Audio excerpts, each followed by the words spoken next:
Iniwan kita sa Crete upang tapusin ang mga gawaing hindi ko natapos.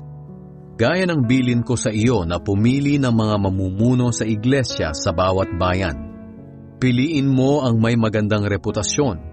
Isa lang ang asawa. Ang mga anak ay mananampalataya at hindi napaparatangang magulo o matigas ang ulo. Sapagkat kailangang maganda ang reputasyon ng isang namumuno bilang tagapangasiwa sa gawain ng Diyos.